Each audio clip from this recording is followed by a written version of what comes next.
Hey everybody, how's it going? We're back with the MTG books, and we are at chapter 29. Here we go. Chapter 29. Ral Zarek. Ral Zarek and the Wanderer slowly crossed the ruins of the city of Naktamun on the plain of Amonkhet.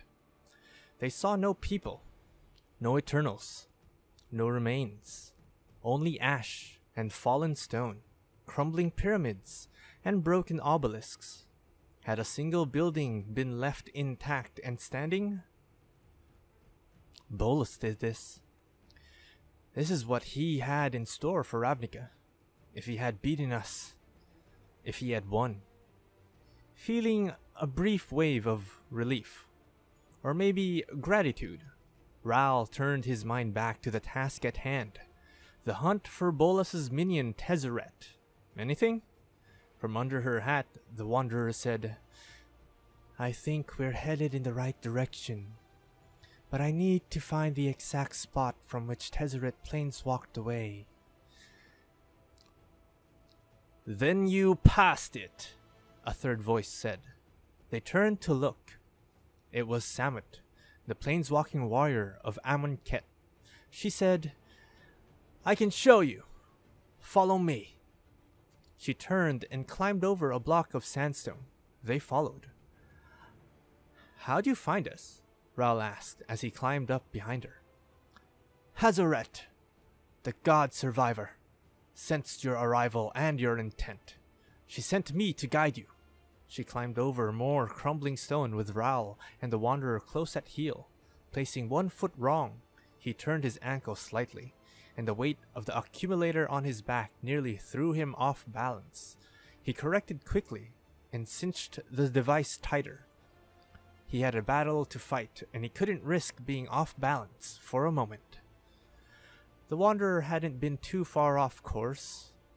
Soon enough, Samut stopped and said, "Here, this is where Karn, Ob Nixilis, Dak Vaden, and I confronted Tezzeret, disrupted his planar bridge, and sent him scurrying away." "Yes," the Wanderer said. "I sense his path." "I sense nothing," Samut said. "It's been too long." "Not for me."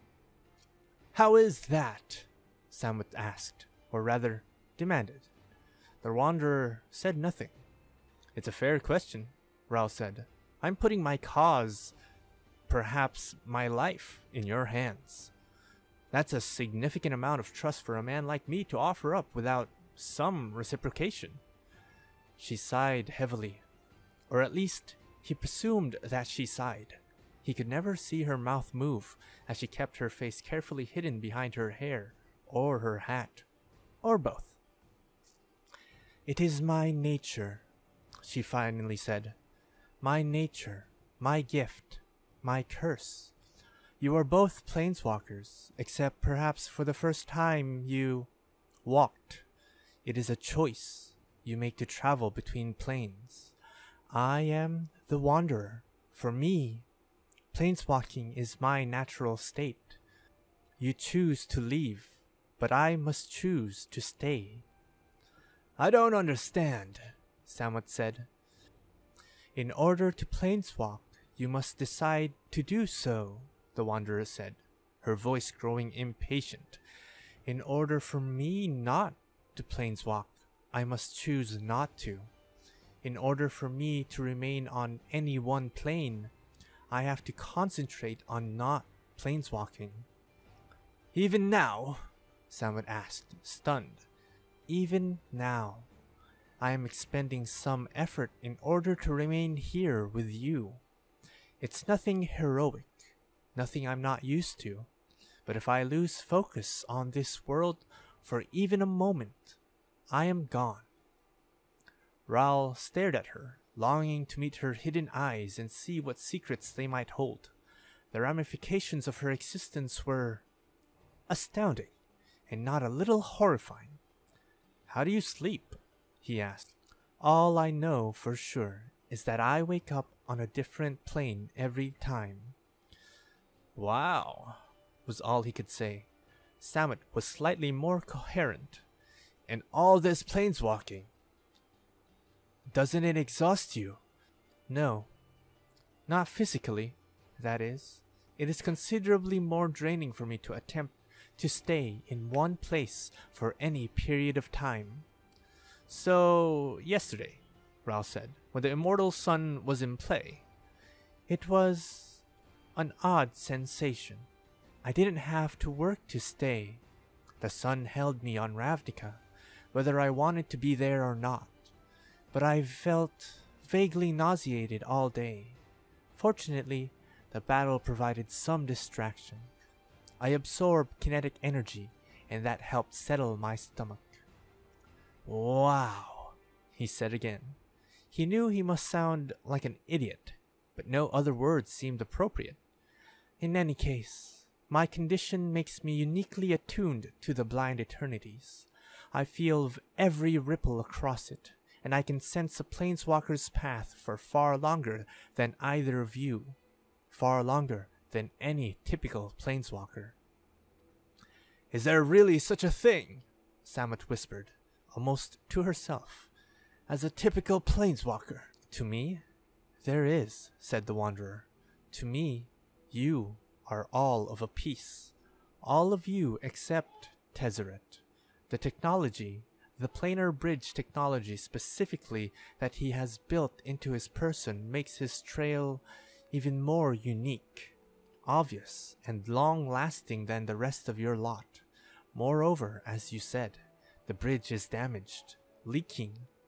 Given that, his path is simplicity itself for me to follow. So that's how she's tracking him. Doesn't exactly explain why she's tracking him. Does she truly believe in Ravnican vengeance? Or does she have her own agenda?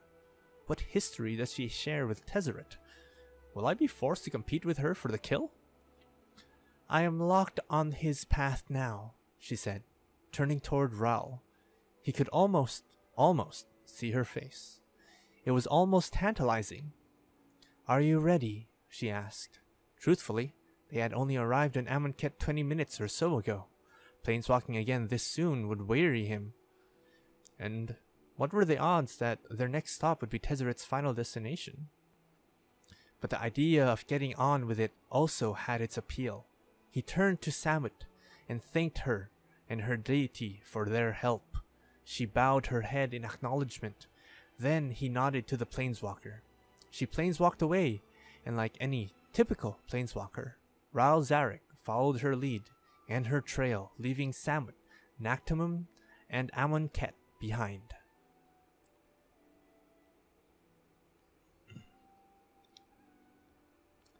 Chapter 30. Vraska. Ever since Jaya Ballard had led them to Dovin Ba'an's home on Kaladesh, before returning to Ravnica to help Kaya, Vivian Reed had been tracking the Vidalkin for Vraska. The two of them were making their way through the city of Girapur, following in broad daylight the barely noticeable blood trail that Ba'an had left behind in the dead of night. Jaya had warned Vraska that there were no Gorgons native to Kaladesh, so Vraska was expecting the same kind of response she'd always received on Ravnica. Fear. No one liked to encounter a monster loose on the streets, and Vraska had long ago been trained to regard herself as a monster. The label had defined her for so long, from her earliest childhood memories, that at some point she had begun behaving like a monster. A killer, an assassin, a traitor. The kind of creature that would achieve her goals by any means necessary, no matter who was hurting along the way. She had her hood up over her head and pulled down low over her brow, hoping it would hide her tendrils and eyes, hoping it would hide what she was. Long enough for her to find Ba'an at least, kill him, and get out. Last thing I need is to start a panic.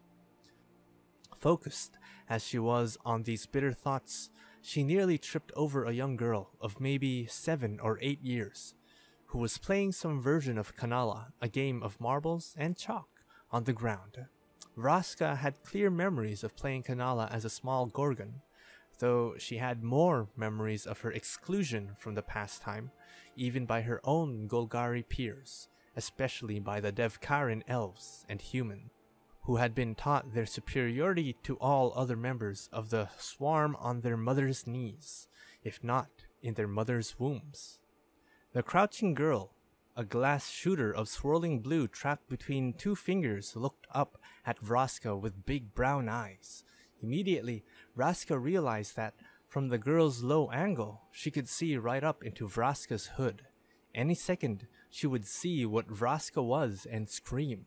It took tremendous willpower on Vraska's part not to summon up the golden light behind her eyes. All her willpower to thwart the knee-jerk impulse to turn this playing child to stone for the simple crime of being in the Gorgon's way. On the other hand, she was perfectly prepared to draw her cutlass and threaten the girl into silence. None of which was necessary. The child stared right into Vraska's eyes and tilted her head. She reached out a hand with such simple innocence that Vraska found her own hand leave the hilt of her sword in order to help the girl to her feet. This human child with dark hair, dark skin, and dark eyes smiled up at the Golgari queen and said, "You're different." Vraska swallowed. For a moment, she felt as if she were 7 or 8 years old, holding her breath to see if she'd been rejected one more time. The girl said, "You're so pretty." She held out both arms, and Vraska picked her up. The girl reached out to remove Vraska's hood. The Gorgon shook her head, and so instead, the girl reached her hands into the hood and stroked Vraska's tendrils ever so gently. The girl smiled. Vraska smiled back. Vivian broke the spell. "Are you coming?" she asked impatiently. The guild's chosen assassin hardened and nodded. Still, she was careful enough, lowering the girl back to the ground. The girl held up the blue shooter as an offering, a gift. Vraska whispered, "That's too precious, child. You should keep it." The girl said, "I have 3, and it's pretty, like you." Vraska held out her hand, palm up, and the girl dropped the marble into it. "What's your name?" she asked. "Vraska," Vivian Reed said curtly, summoning her hunting partner, not answering the girl's question. Ignoring her, the Gorgon said, "I am Queen Vraska of the Golgari.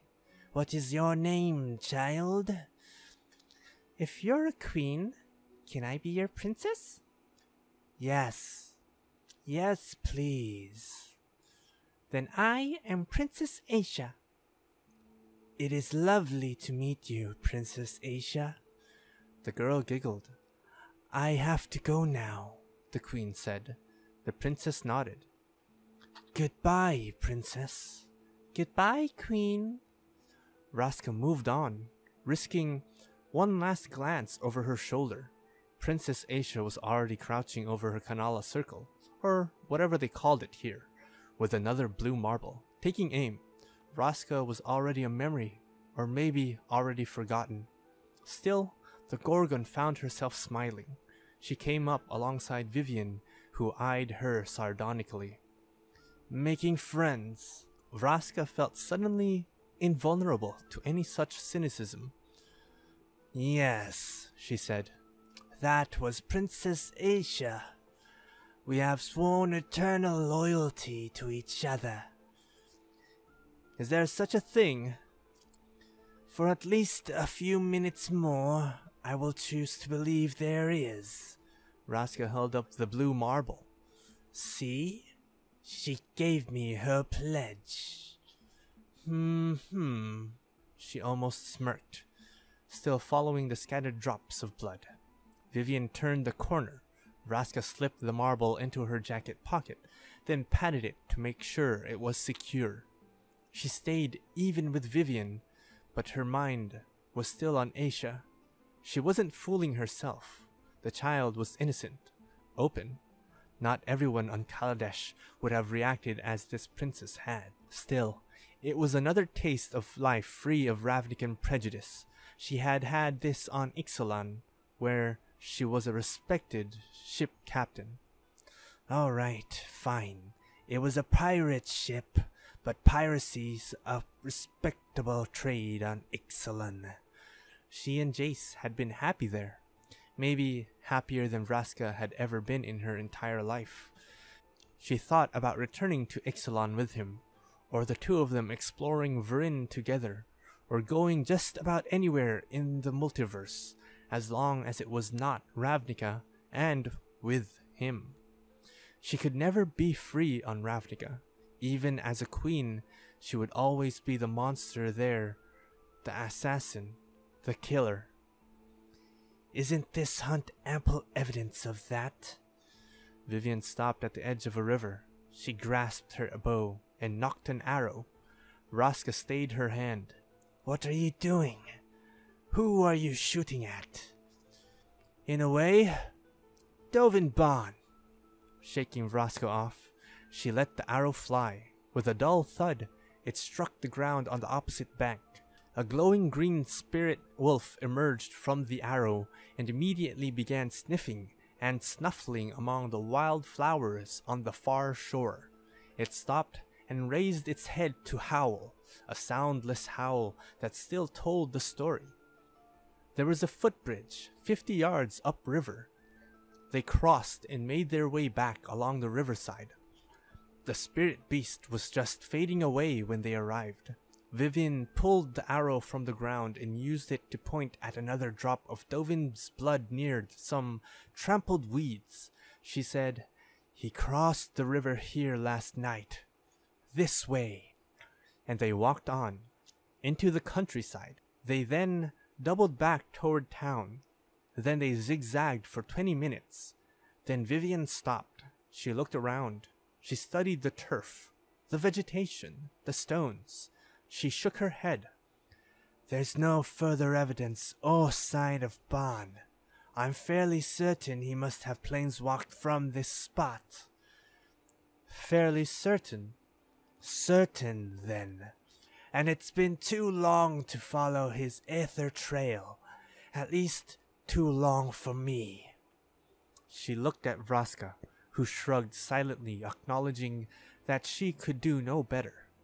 Vivian said, "Perhaps the Wanderer could be of some assistance after she gets back from helping Zarek." "And how long will that take?" Vraska said, frustrated. Now it was Vivian Reed's turn to shrug. "I want this over with, damn it." "What will you do?" Vivian asked. "What can I do? I'll return to Ravnica, where the Golgari require their queen. After all, Ravnica is where the Gorgon Vraska belongs." Chapter 31. Dovin Baan. Dovin Baan was still in hiding. He had departed his home on Kaladesh quickly, taking off into the night. The handful of souls on the street at that hour took no great notice, nor gave a second thought to the blind Vidalkin in the hooded cloak. Fortunately, Baan had an eidetic memory, allowing him to maneuver blindly through any location he had ever seen. For a time, Baan did everything he could to make his trail from home fairly obvious, so that any planeswalker from Ravnica with half a brain would believe he was still in hiding on Kaladesh. Then Baan did everything he could to make following his trail next to impossible, so few would guess he had eventually planeswalked away. Of course, even if they did guess, they'd never guess where Baan planeswalked to, a safe house he kept on a most unlikely plane. He was fairly confident no one would think to look for him here, but just in case someone did, Baan was ready. Blind or not, there is much Dovin Baan can still see. Chapter 32. Teysa Karlov. Now she met with all three together. after having already met in turn with each member of the triumvirate separately, carefully playing on their fear and mistrust of one another to create unseen fissures in their relatively new alliance. That work done, it was now time to bring her message home. "I believe we can agree," she said, locking eyes with first Morov, then Zoltan, then Maladola, "that we simply cannot have Kaya, a debt-forgiving outsider, as our guildmaster." She received a nod of confirmation from each. "Therefore," she continued, "we must take advantage of her being off-world to slide the guild out from under the control of her proxy, Tomik Vrona." Now Morov shook his head and wondered aloud. "I do marvel, milady, how your own assistance has slid out from under your thumb. What was that? A good management, I ask?" Teysa smiled. "Perhaps you'll recall, my dear Pontiff, that my late grandfather Karlov and the Obzidat has had me confined, trapped, really, within these apartments under house arrest. A condition the Triumvirate has maintained since their passing, restricting my ability to manage guild problems like Vrona. And since our previous failed attempt to oust Kaya, recent events have forced Tomik to spend much time elsewhere, thus escaping my influence and my management." "This cannot be denied," Zoltan said to the other two, having been primed to believe that allying with the Karlov heir would elevate him above his two partners. "Indeed not," said Maladola sharply, who had been warned that Morov sought to limit the prestige of her sacred office. Hence, Morov, caught off guard by the lack of support from his allies, and fearing, per his private consultation with Teysa, that the other two might team up to edge him out of power, was forced to concede. "Well, yes, I see your point. It is a situation we could perhaps rectify in good time." "That would be appreciated, of course," Teysa said, "but even I must acknowledge we have more serious issues before us at this moment." Looking relieved that she was not yet insisting on her freedom, they all nodded like parrots, spouting words like "quite" and "assuredly" and "without a doubt." Hiding her smile behind a stern and serious facade, Teysa continued, "We've all been very diplomatic up to this point, but let's speak frankly now. If we intend to plan another coup, for harsh as that word sounds, it is exactly what we need, then we must be confident of the full support of the guild in this coup's aftermath. Agreed?" "Quite and assuredly and without a doubt." "Meaning we'll need the power of the Triumvirate's officers, and the Karlov name that I alone can provide. We'll need the influence I have, and the pressure I can wield over the lesser families. The Morovs excepted, of course, as I'm sure, Armin, that your unquestioned authority over your cousin Laszlo and your great-aunt Esperanza will be enough to keep them in our corner," Teysa added diplomatically, while unsubtly reminding Armin that he wasn't the only Morov in town. This time, the Pontiff offered up the quites and assuredlys and without a doubts, all on his own. "Unfortunately, none of our influence and preparation will be worth an Izet's tinker's damned if, the moment we succeed, the four of us begin infighting. It seems essential that we agree on the new guildmaster, that we choose her or him from among our party now. This, as intended, caught all three off guard. No quiets or assuredlys or without a doubts were heard.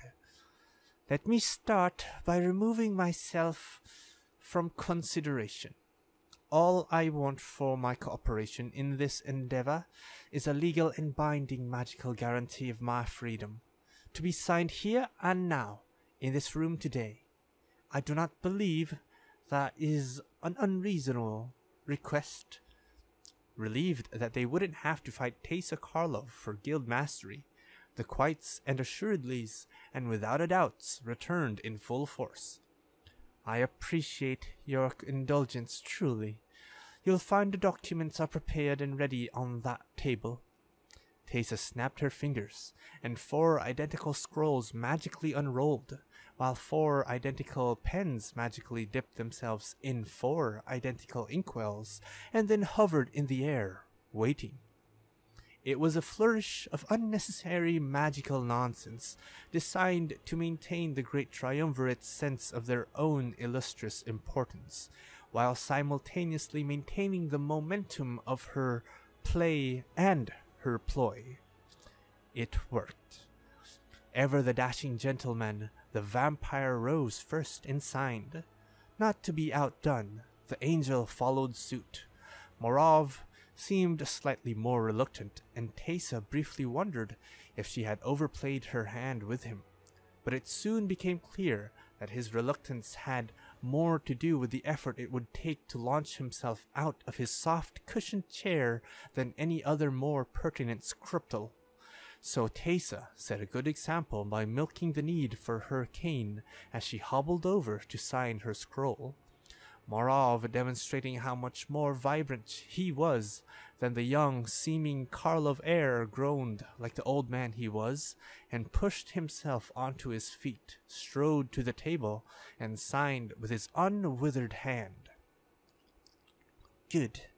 That's done? Thank you, Teysa said, once all 4 had resumed their seats. Now, which of you 3 will lead the Orzhov into what I'm sure will be a grand new era of orthodox prosperity? The triumvirate regarded one another with daggers of eyes. She had successfully made each one so suspicious of the other 2, the outcome seemed inevitable, since she prompted it. Come now, my friends. Even as we sit here, acting Guildmaster Vrona manages our diplomacy, our manpower, our assets. Certainly, we can at least come up with a temporary solution to our leadership issues. Malabola took the bait. Since, with these contracts just signed, you have agreed to waive any permanent claim to power, you could be our temporary solution, Teysa. You could replace Vrona as acting guildmaster until the 3 of us have had the opportunity to settle this question among ourselves. No, no, Teysa protested. I will not be your whipping boy. I will not be the straw man for you 3 to tear down as a show for the oligarchs and the rank and file. My darling Teysa, that is not our intent, said Slavomir. If you remain neutral, we will support your rule for as long as necessary. Morov weighed in with a caveat. As long as you agree to step down when the time comes. Teysa waved her hand at the table and the scrolls upon it. I have no choice on that front, as you very well know, Armin, but I can choose not to expose myself to this treachery. You seek to catch me up to use me as your pawn in whatever game you 3 are playing. I cannot yet see to the bottom of it, but I can tell you that Teysa Karlov is no one's pawn. All 3 issued strong denials. In fact, since Teysa had previously pledged her allegiance to each in turn, they all were beginning to love this idea, to adore it. Each one believed that Teysa Karlov would act as an apparently independent temporary guildmaster, while secretly and subtly forwarding her or his agenda until enough power had been consolidated to overthrow the other two, at which point Teysa would be contractually obligated to step down and hand the guild over to her secret ally. The meeting went on for 20 more minutes as they wore her down until, with tremendous bitterness, suspicion, and reluctance, she finally begrudgingly acquiesced to their wishes. "I will hold you to your promises today," Teysa said, quite and assuredly, and without a doubt. Sitting back in her seat, Maladola said, "With the issue of ascension out of the way—" "Temporarily out of the way," Teysa cut in edgily. "Temporarily, yes. The question now becomes how to proceed. Should we assassinate Verona?" Seeming to calm down, Teysa also sat back and shook her head. "I've checked every bylaw, every statute, and I'm confident that won't work," she said. "His spirit will remain acting guildmaster even after death, and when Kaya returns, she'll simply get everything back. We've had gained nothing and shown our hand." Morov scowled. "If we can't kill him, then what?" Teysa looked to Zoltan and said, "If we can't kill him, we enthrall him."